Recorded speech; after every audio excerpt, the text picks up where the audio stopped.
Hello and welcome to another episode of Super Turbo 64, the podcast in which two friends get together and chat casually about video games.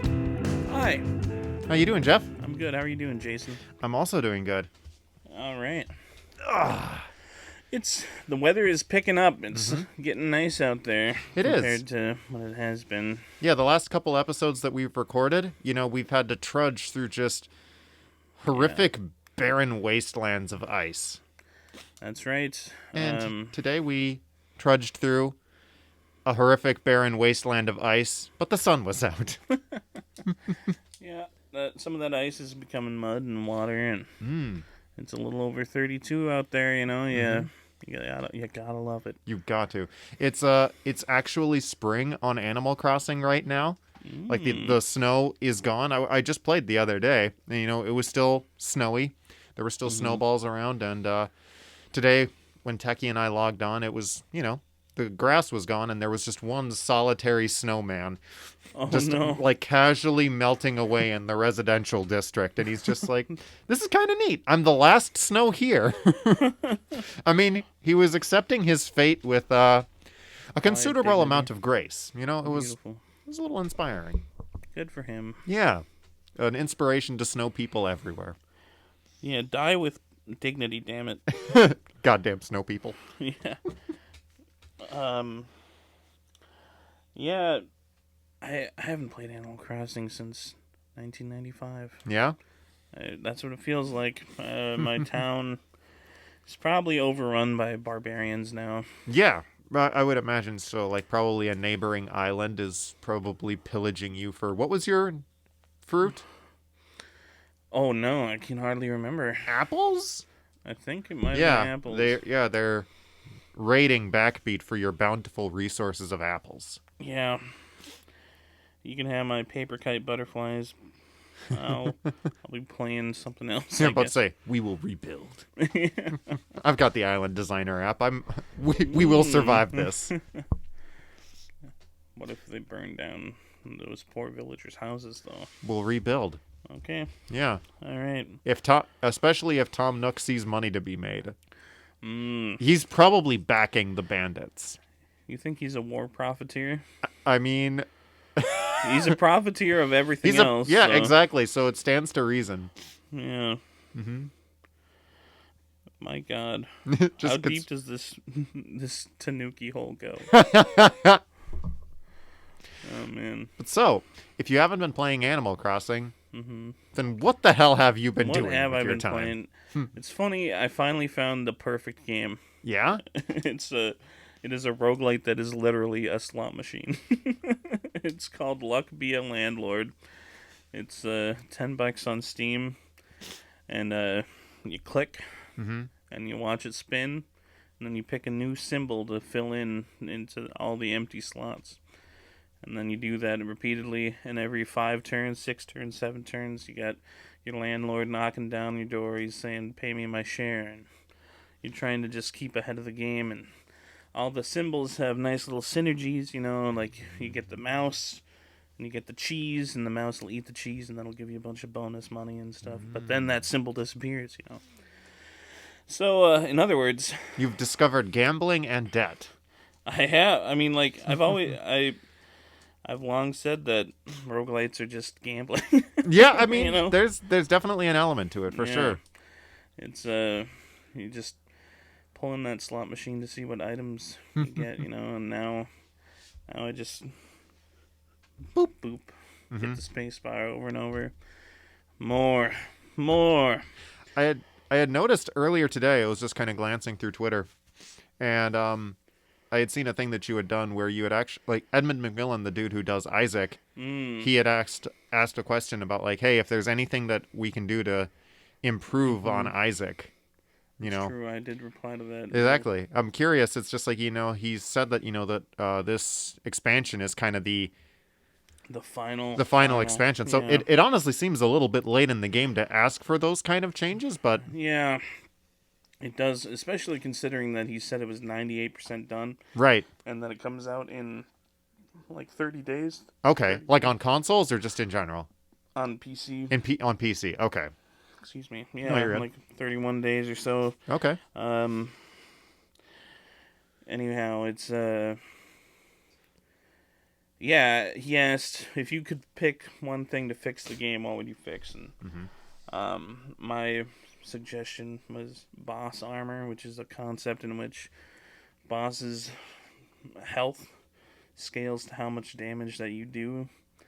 So in other words, the fight will always take X amount of time. Like if Okay. and it's only on like 3 or 4 of the big bosses in the game. Just so that it ensures that the fight is still difficult. Yeah. Because I've seen captures that you've taken where You what just looks walk like over. what Yeah. looks like a really scary boss is, basically just disintegrated. That's right. And you cannot disintegrate some of the bosses. Okay. And yeah, like, and I think that's fine if they have like a shit ton of health or something, But Right. if it's because there's an anti-disintegration mechanic implanted in the game, Exactly. And I mean, if a huge element of the game is the idea, to kind of make an overpowered or broken run, it does run kind of contrary to what it's going for. Mm-hmm. I wonder if he'll consider it. Yeah, I wasn't the only person that pointed out boss armor. I was annoyed on his behalf, though, because he said, what's the one thing you'd fix? And I think every other reply was, like, listing 5 things in each tweet. And I'm like, all that, it's just It's a criticism. simple question. It's white noise, Yeah. So, but, because this isn't Twitter, let me say the other things I'd fix real quick. No, I'll leave that for another time. Okay. What else have I been playing? I've been playing some Civilization still, just a little bit. A lot of Call of Duty with buds, Then there was the Strive beta, which both you and I played a lot of. I played a ton of that. Yeah. Yeah, for those who, maybe aren't familiar, Strive is the newest iteration of a fighting game franchise called Guilty Gear, and they just released a open beta for it over this last weekend at the time of us recording this. And it had a bit of a rocky launch. A few of us had tried to get together to play it online and just, we couldn't. But it stabilized and they added a couple of days onto it, and so we were eventually able to kind of get on to play for a while, and it was a fantastic time. We're all just really looking forward to the time when the game comes out, and that's early April. April 9th. April 9th, yeah. So expect the first episode after April 9th to probably be pretty heavily focused on Guilty Gear. Yeah.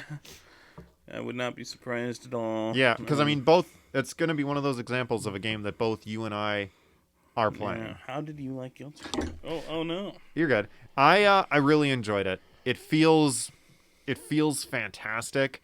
All the characters feel relatively unique, but it still possesses that quality where you're not necessarily starting at square one when you try a different character. There's a couple of, for example, the 6P is always an anti-air. Yeah, exactly. So that makes it nice to, let you experiment and, see what kind of characters work for you. So, yeah, and just the game looks gorgeous. It felt great to play online. So, I don't know. I'm very excited for any improvements that it's going to have over the next couple of months before it's ready to ship. The netcode was the best I've ever played with, With a fighting game? A fighting game. Yeah. Or any game, really. Yeah.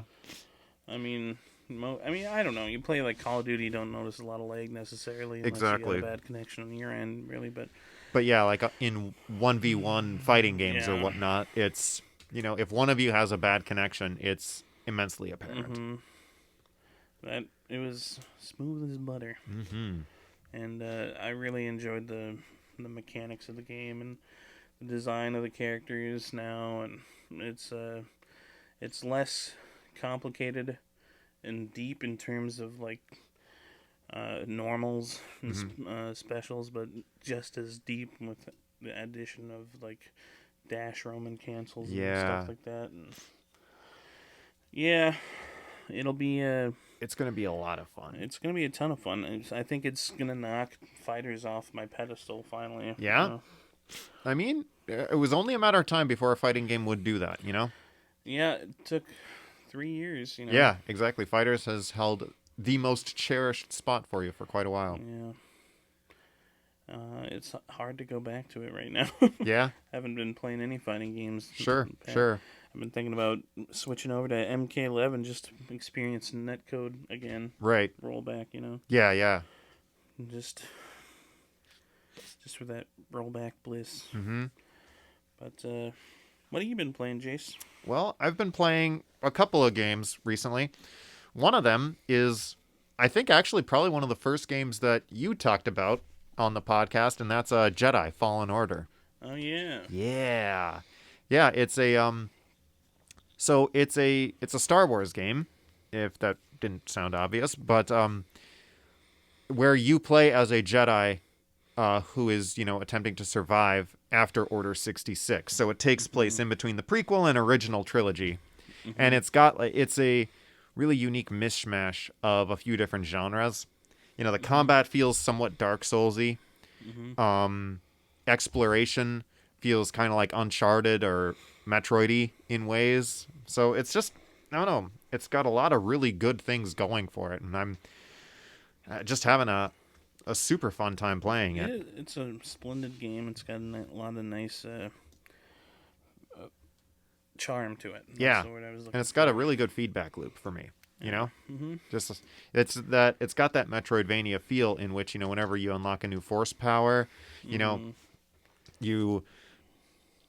are able to see like, oh yeah, it opens up a lot of new stuff, and the map system is good enough to where it shows like this is actually a thing that you can access now. Yeah, which I really like, because as much as I love exploring in a Metroidvania,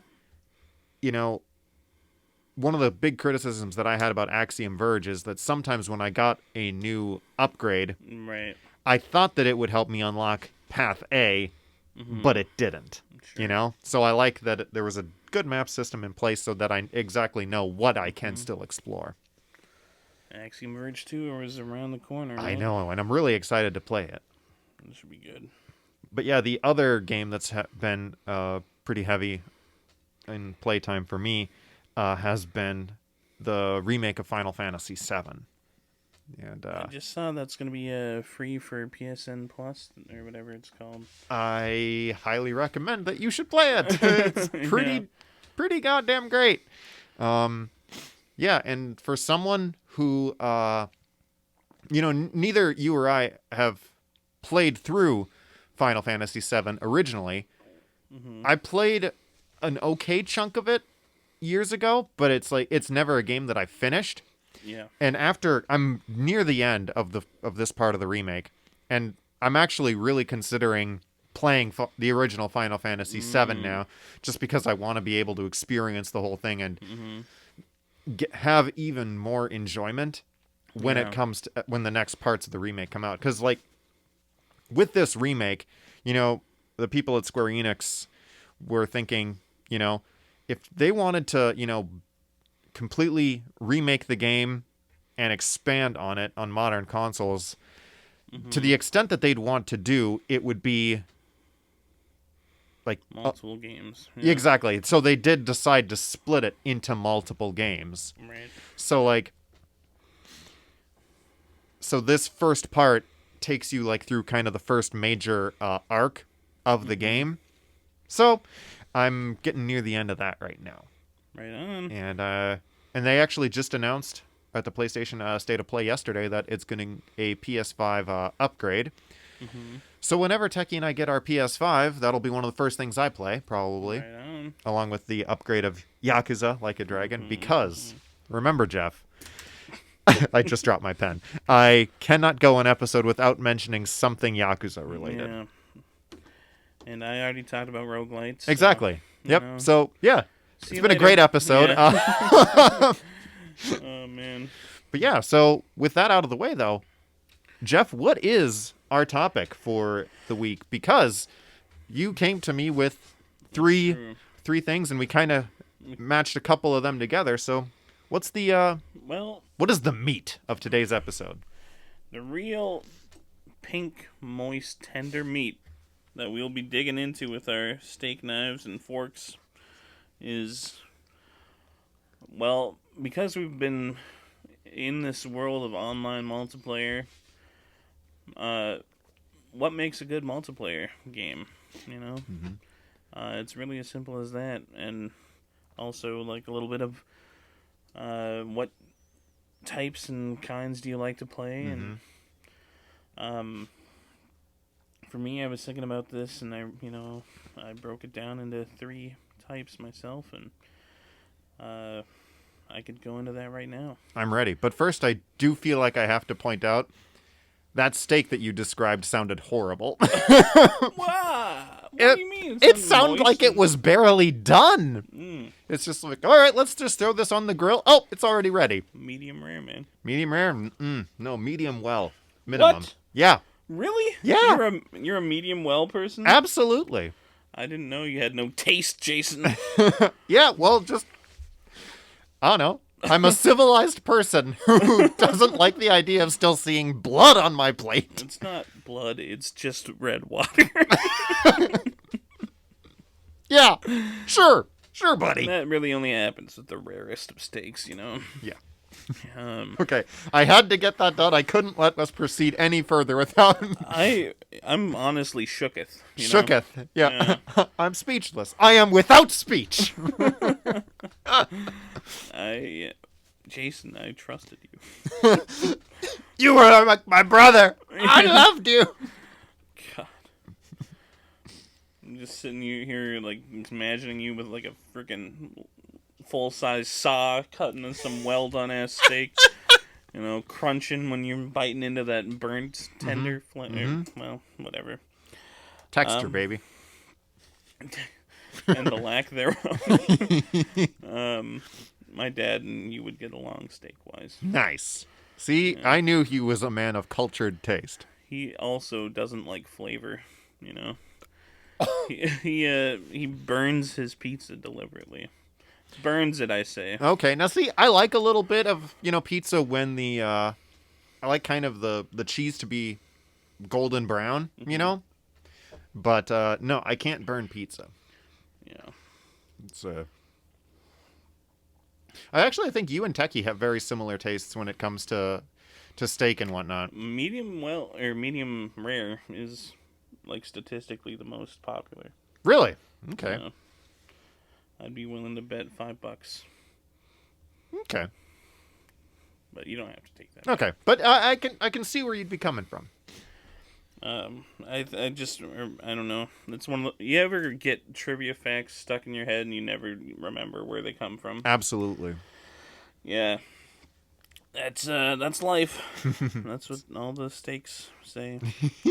I'm sorry. Let me all right, get yes, back on I track derailed here. that so hard, and I'm sorry. Well, you got off on a tangent. Passionate. I'm passionate about. You know. And that's one of the great things about this format is that we can completely drop what we were trying to do to talk about steak. Fuck multiplayer games. Let's talk meat. Yeah.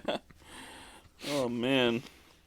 Well, just like Jason and I were sort of going head to head there, the first multiplayer type of video game we've got is the versus type, the fighting games. Look at you go. The old school FPSs, those like real-time strategy games that you play against each other. These are the games that really take all of your attention and kind of force you to compete with your buds. Mm-hmm. And I think, for me, they really, on this list of types, I think they provide the most gratification. Thank you. Mm-hmm. I would agree. Yeah, because it's, most people do have, a slight competitive side to them. And being able to compete with your friends in a relatively low stakes situation, it's fun, true. It's a game, goddamn. Exactly, yeah. The stakes are rarely bigger than bragging rights, What's that? Rare stakes? Get out of this house! Yeah, it's true. And even then, bragging rights are often not on the line. It's just it can be chill to just play these fighting games. Yeah. Like, oftentimes, Jason and I'll do like best of tens, or Yeah. or first to First to tens, 10, yep. or a series of sets, and just we're just having a convo. But Exactly. that's also, I mean, this is the type of game you play in tournaments and stuff too. Yeah, exactly. Yeah. It's I think that a competitive game can really take all of your brain power and mash it up and put it into it really just forces you to lose yourself in the game. Right, yeah, it's a good way. It's not quite turning your brain off, Right. but it's just rerouting all the power to something else, And that, being in that moment and, like being in the moment of being able to, play the game, executing the stuff that you want to do, and just being in that competitive mindset, it's immensely gratifying. Absolutely. Gratification. Gratification, baby. That's right. The second type of video game, and we can go back into these more if we want to, but we have co-op games, team collaborative games that, and for me lately it's been games like Gunfire Reborn and Deep Rock Galactic, playing online with buds, just like Gunfire Reborn, for example. It's this something I've been playing a lot lately. I forgot to mention, but it's me and Sean. We've been playing. It's like a Borderlands-like roguelite, So you're trying to find these wacky guns that can really counter the strengths and weaknesses of these enemies, and there's like almost no story to the game, which is beautiful. I just say that just to get under Jason's skin. That's all right. They're gonna throw their coffee in my face. But I've also been playing a little. I mean, I've talked about Deep Rock Galactic before in the top fives. Right. But co-op games are nice because no hurt feelings. There's also been Valheim. That's right. Which I know you guys were playing the other day, and that's one of those kind of rare cases of a game that just blows rockets, up. I really mean, does. I'm having people talking about Valheim at work. It's just what seems like a relative overnight success. For sure. They've been putting out little updates on their Steam pages, 1 million Vikings. A few days later, 2 million Vikings. I'm like, oh my god. That's enough to topple Britain. The monasteries of Saxon will fall. But they they're up to 4 million players now. Wow, that's awesome. Good for them. Yeah. Good for the developers of Valheim. Absolutely. An indie game that takes off. You gotta love it. highly blessed. Yeah, exactly. It's just inspiring. Especially for any group of people who kind of aspire, to maybe make a game of their own, because it gives you that idea that any game can be a success. Valheim, what ineffable qualities does Valheim have? I mean, it's been interesting, but I feel like there's been this interesting resurgence, or maybe not resurgence, but just it has this kind of moment right now where people are super into Vikings. There's a Viking TV show that has apparently been super good. I think it was on the the TV. Yeah, it was maybe done through History Channel or something, Yeah. And it's apparently been super good, and I'd even heard people who were saying that they preferred it over Game of Thrones and whatnot. Oh, wow. And then you've got Assassin's Creed Valhalla. They're the newest game, which is also very, Viking. Full-on Viking. Full-on Viking, yeah. Yep. So, I don't know. I just feel like there's been a resurgence. It's been a kind of thing, or like a historical group that people just kind of find. Fascinating. Yeah, exactly. And you've got that backdrop along up against the kind of survival game thing. I don't know. It's one of those times where when you hear the game described to you, you're like, that makes sense. Yeah. You know? It's And you also probably have people going, why the hell didn't I think of that? You know? Apparently so far the combat I've had has been very low key. Uh-huh. Or should I say very low key. Hey-o! It's but it can be Dark Soulsian as well, I guess. I like that term. Yeah, the like it's got a lot of, it's got the Minecraft feel to it, and it's got that Viking thing, the Dark Souls thing. What it doesn't have is any reason to not play it. Does it have fishing? You can spearfish. I'll allow it. Yeah. Well, you can. Last I fished, I just ran down the river and picked up the fish with my bare hands. Yeah. And by bare hands, of course, I refer to paws, Yes, absolutely. I had to summon my inner Urso or whatever.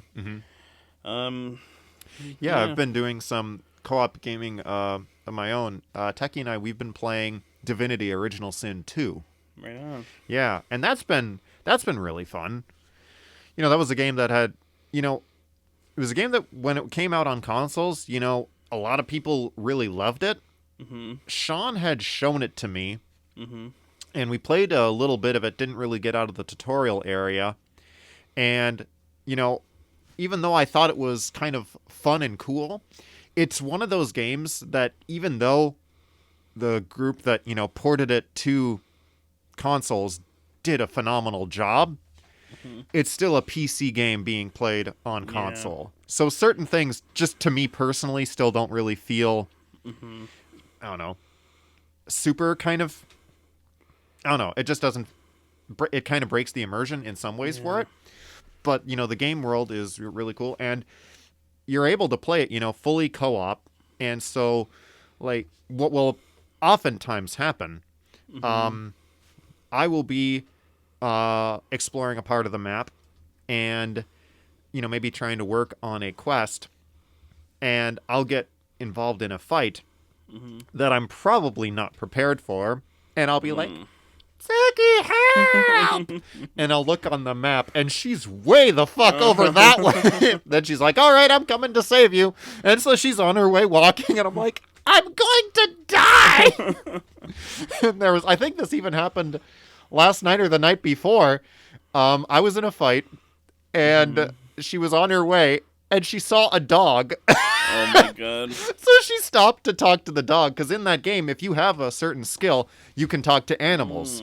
There's been actually a few times during our adventure where she was able to talk to an animal, and whether it be like a dog, a cat, a rat, or something, they will give us clues as to what's happening. So she's privy to that information.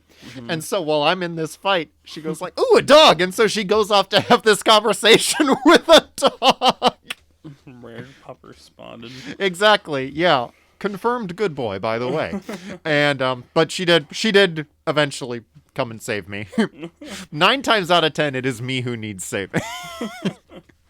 That's ridiculous. You described it to me as sort of like a D&D, but the video game version. It is, yeah. It's like I know a few friends of mine who play D&D, or who were playing D&D fairly regularly before the pandemic, who have been playing Divinity because it's the closest thing that they can get to that experience. And, I can definitely get it. Right on. It's got a very, kind of medieval fantasy sort of thing to it. And yeah, it's a fun game. Despite my little problems with the PC conversion to console, and that's just a purely mechanical thing. It is still a really fun game for Techie and I to be able to play together. Nice. That sort of brings me to my next category, just the idea of the PC port, Civilization 6 has been a good background game. I like that term a lot. Yeah, it's like games that you just get together with your buds, and it can be cooperative. It can be a versus mode Yeah. game, but it's more of something that you're just like you're putting it in just to chat with your friends. And the civilization, like playing it on PC versus console, it's a little hard to go back to console. I gotta Oh, say. I bet. Yeah. But I do. It is fun to play with buds, and Travis and Jason unfortunately have not yet joined the master race. Excuse me, my inner Dweeb. terrible person got out there. Yeah, yeah. If you ask me, they first showed up when they started talking about steak. How dare you? And then how you just shamelessly ripped on storytelling. You're on thin ice, mister. A great game is one in which you tell your own story, Jason. They're feeding the geese right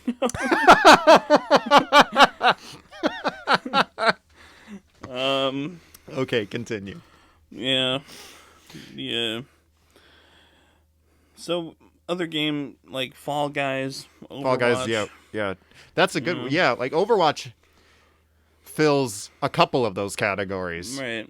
Actually, it's filled all three in the past, absolutely. Like for a long time now, Overwatch had kind of been the background game that you, Sean, and I, would play. And, it had also been, at a time it was the game that, we were all very focused on. Mm-hmm.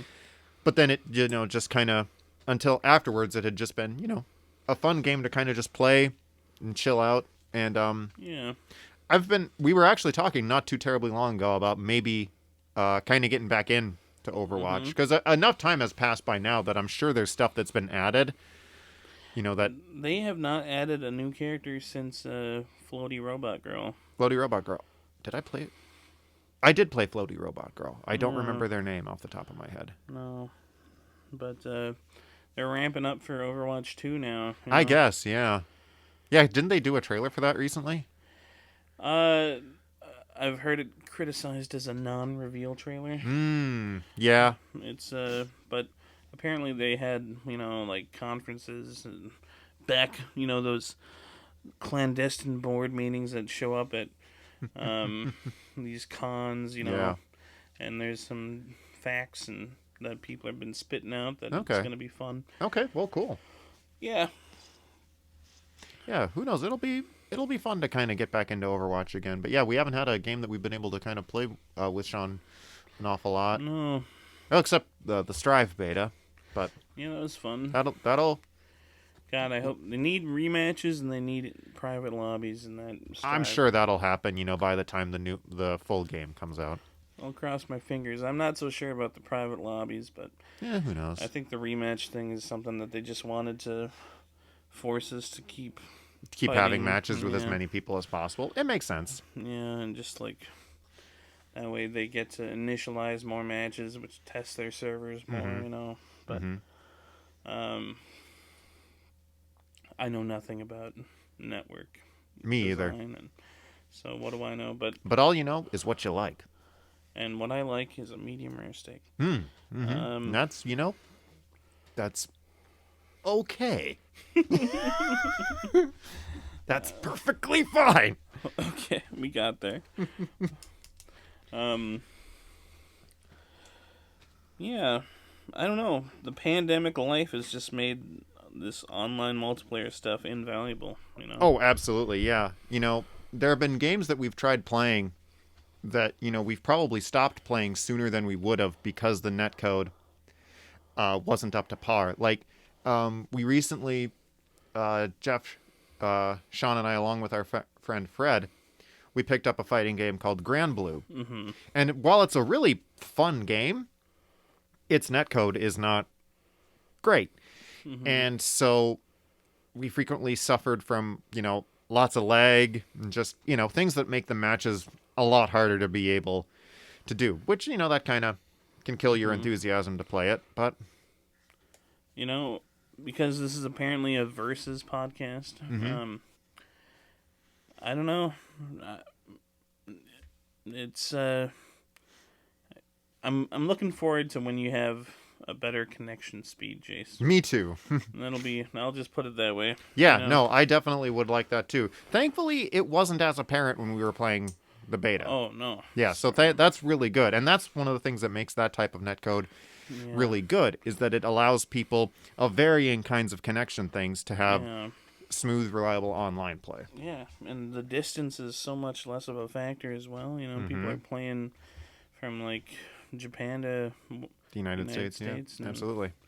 Having actual matches. Actual matches, yeah, for real. Compare that to the latest Street Fighter patch, or update rather, and there's now a desync bug. That you I heard about that. Yeah. You can, desynchronize your matches. I think I heard something about them getting ready to fix that pretty soon, though. Yeah, I hope so. All right. But yeah, I mean, these games, these background games, is perfect for logging on and chatting with buds. And exactly. In fact, Civ has really filled that role for you, Trav, and I. Yeah, and oftentimes I'll just get on PSN and play a game by myself and chat with Travis. You know, and Travis likes to play his one-player games a lot. And he'll tell you about the trucks that he's driving. Love you, Trav. Love you, Trav. Yeah. Yeah. I'm going to kind of bounce off of, the kind of stuff that you had. Like, so, you had kind of described, your three kind of things for what you kind of, not necessarily look for in the fighting games, but kind of the three broader categories of multiplayer games that you kind of spend the most time with. Yeah. What I did is I kind of looked and tried to find the qualities that for me really make a multiplayer game great and keep me invested in them for a longer period of time, And so that, it's funny, but I think I also have three things. Oh? Yeah. Beautiful. Exactly. So my first thing would be, a game that has a low skill floor, but a high skill ceiling. Yeah. And so just to put that in broad terms. So that's basically that describes a game that is very easy for basically anyone to pick up and play. Yeah. But there's enough stuff in it so that, you can always be learning and improving on something. There's probably no better example of a game like that than Super Smash Bros. Sure. Basically, anyone can play Super Smash Bros. And it seems like most people have. Yeah. But still, there is a huge skill ceiling that you can reach in Smash Bros. So, when we were talking earlier about, kind of getting together with friends to play fighting games, Smash Bros. Has kind of been our fallback, Yeah. And throughout the years that we've been playing the games together, we've been able to, continually, improve. Exactly. And that's something that, I feel really gives you that feeling that, you're always, building up, and gives you a reason to kind of log back on each time. Yeah, there's something, you typically look to get a lot more hours out of a multiplayer game than, most of them. Most of them, yeah. Well, because, with a single player game, most of the time your playtime ends when the credits roll. Right. Sure, sometimes there's games that you'll replay a couple of times, but, At least with the big AAA games. Exactly. Big story games, yeah. But still, a multiplayer game, on average, will probably have way more of an hour count in it. Yeah. And so if there's something where you're constantly improving over time, there's something to actually play it for, right? Exactly. Screw your friends. I just want to get better at landing those sick headshots with McCree. Exactly. And that's the thing. Like, that can also still go back to the bragging rights and, all that other fun stuff. Yeah. My second thing is player expression.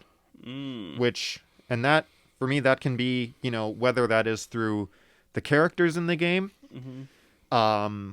like gear or skills, or, some games have all of the above, honestly. Yeah. So, that's another thing that makes, like fighting games, really good.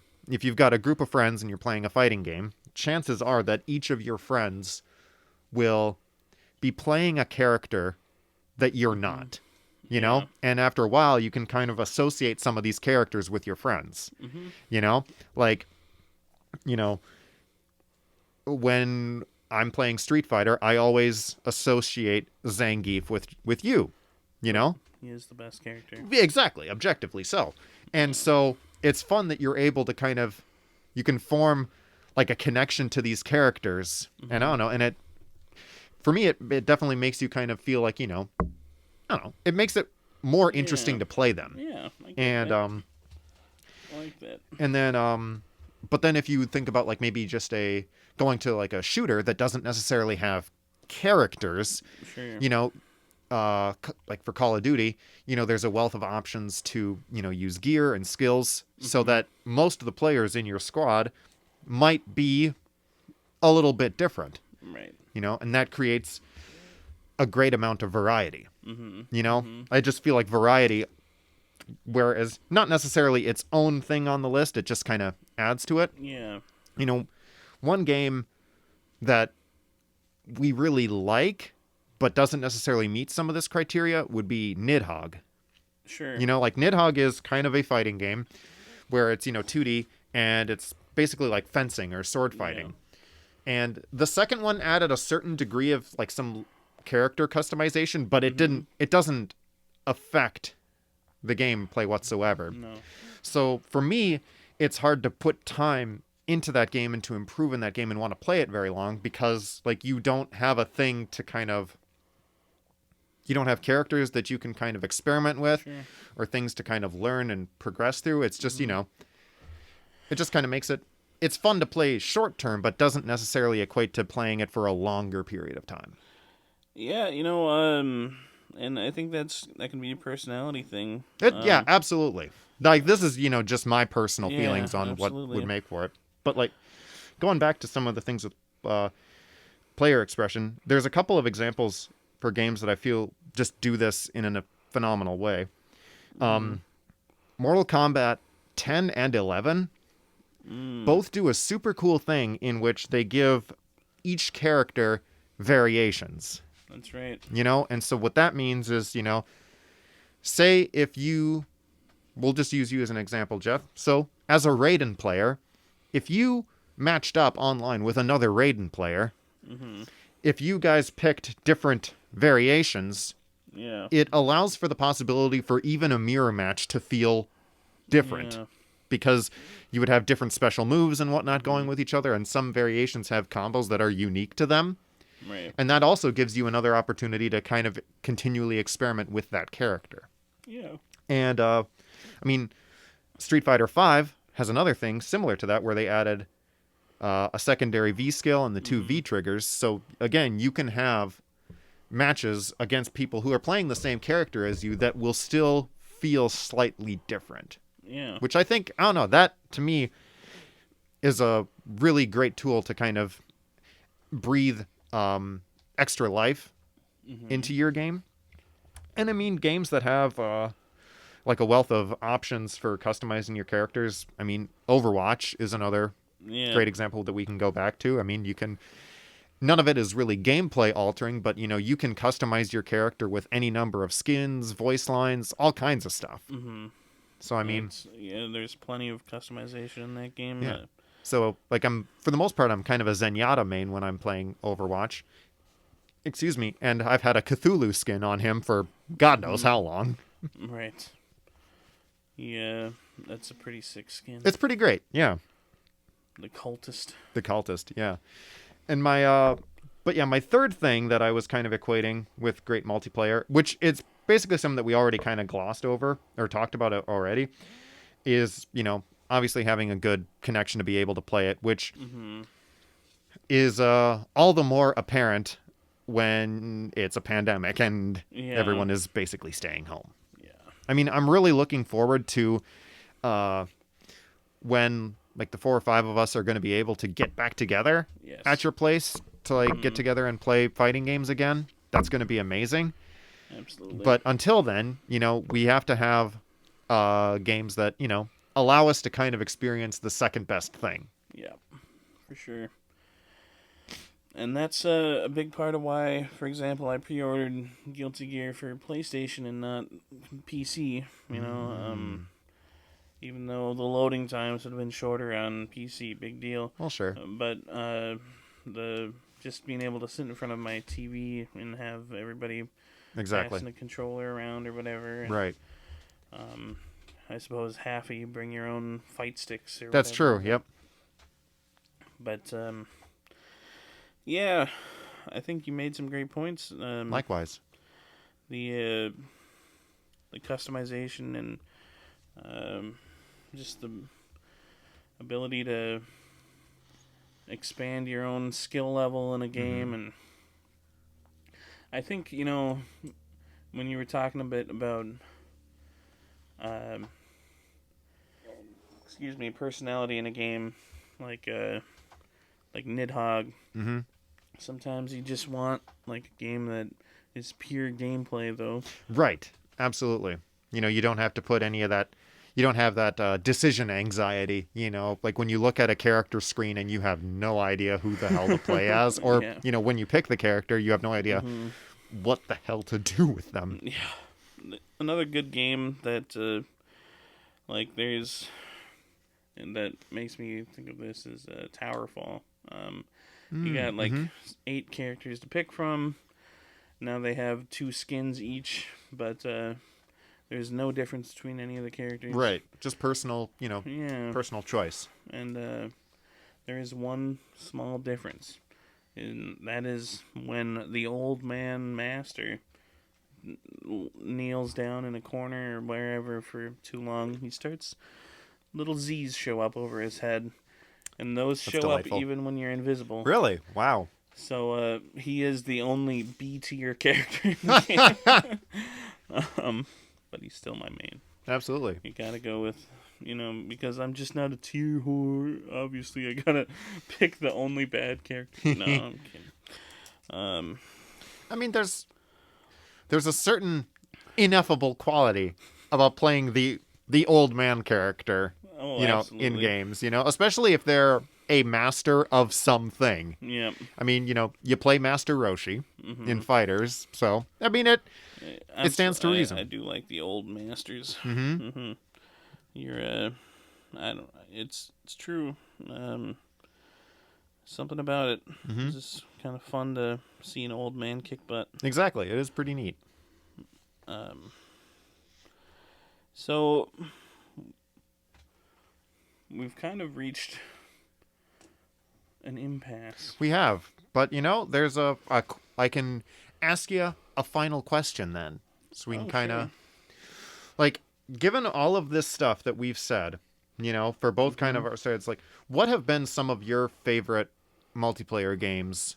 Just I mean, within the few years, or just your old standbys. What has really kind of stood the test of time for you for a great multiplayer game? I mean, obviously we talked about it, but Smash Brothers has been the supreme multiplayer fighting game or multiplayer game for just about anyone and any thing. Most of my friends are gamers, but even the ones who aren't, I can play Smash Bros. With, Exactly. Most of my friends are gamers. But I still have hang-ups about the word gamer. The word gamer. But, so I'm sorry, friends, if I called you a gamer. No, but for real, though,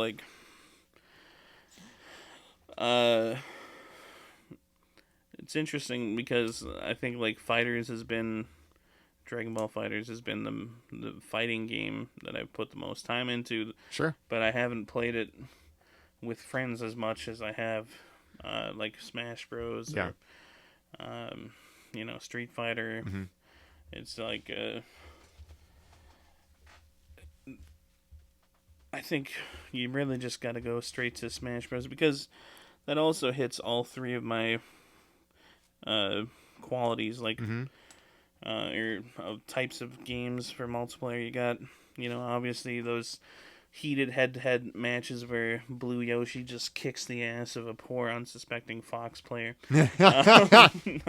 And You got those like free for all matches where Yeah. everyone's just like, "What's your favorite anime?"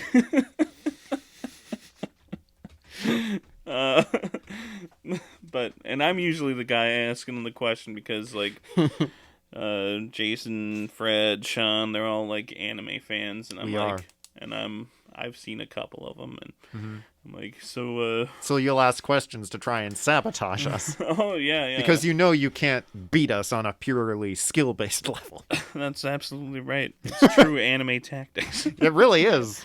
Yeah. What about you, Jason? What's your go-to supreme multiplayer game? There's there's a few. I mean, again, we could definitely agree Smash Bros. Is, I would probably put that as, an undisputed, just perfect multiplayer game. Yeah. When, before the pandemic, we, like Jeff and I, along with a few other friends, we had set up a group, to play games at our local barbecue joint, because they had this big kind of area in the back. I think we've talked about it, before, probably. I don't actually remember. But, we had this whole gaming group that we were able to kind of get together, play games. And Smash Bros. Always seemed to be the game that everybody could play. Yeah. Where we brought a whole bunch of different games to these events. But, Smash Bros. Always. Like, it just basically became the standby that we always had. That's right. Everybody wants Smash. Yeah. And when we, in 2019, when we were running tournaments for the first DeluCon, again, Smash Bros. Was the tournament that had the most entrants. Because, again, everyone who was there was like, oh, yeah, we played Smash. Sure, we had people who signed up for Mortal Kombat, yep, and Street Fighter, but it was Smash, just head and shoulders above everything else. Yeah, so it's just, I don't know, it's just a perfect multiplayer game on so many levels. But like, there's, obviously there's a bunch of others. I mean, to go for some of the more casual stuff, basically almost any Mario spin-off game reaches it. Your Mario Kart, tennis, golf. I know I'm really looking forward to Party. Yeah. I know I'm really looking forward to the new Mario Golf. Really? That looks like that'll be a lot of fun. I'm surprised to hear that, actually. Yeah. And Techie repeatedly says, can't wait till we can play Mario Party again so I can just beat everyone. Oh my god. She's a sore winner, isn't she? Sorry, Techie. No, she like the first time we played Mario Party with her. Mario Party is the hands of fate land in mysterious ways, and she just kicked all of our asses, and so she naturally wants to play it again.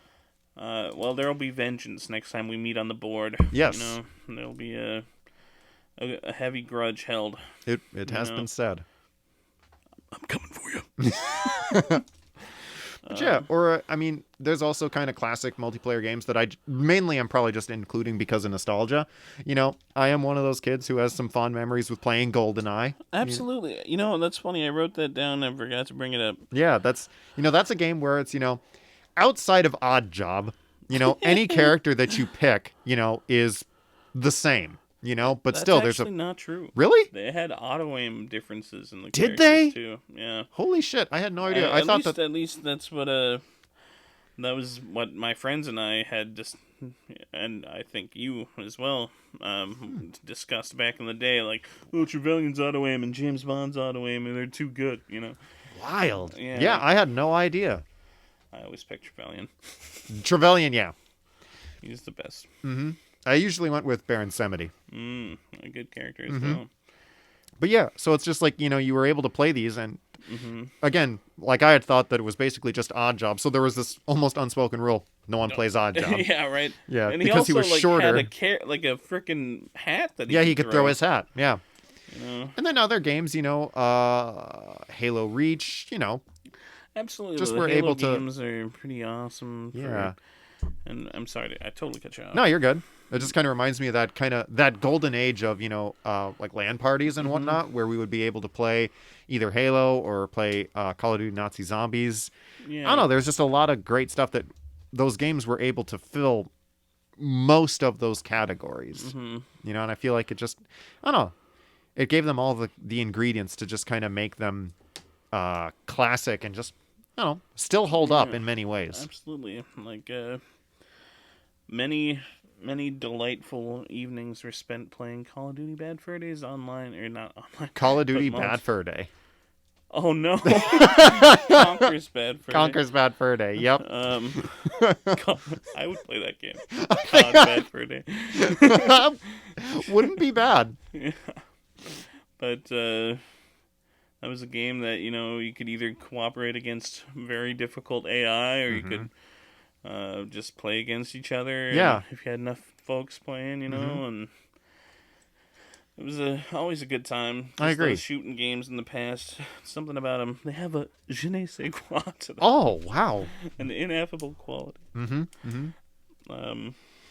Maybe this is just nostalgia speaking, but outside of Overwatch, I feel like I haven't really played a shooter in a long time that has, like, character to it. Sure. You know? Yeah. Feels like so many of the early shooters that I played, you know, kind of had their own unique identity. Mm-hmm. But most shooters now are just, you know, kind of... They're either wartime shoot-'em-ups, or they're... Battle Royales. Doom, or... Yeah. They're single player, basically. Right. But yeah, I don't know. You're starting to kind of see some games that are trying to go for maybe kind of the stuff that Overwatch has really excelled at. Yeah. You know? But I don't know. None of them really seem to be taking off at quite the level that Overwatch did.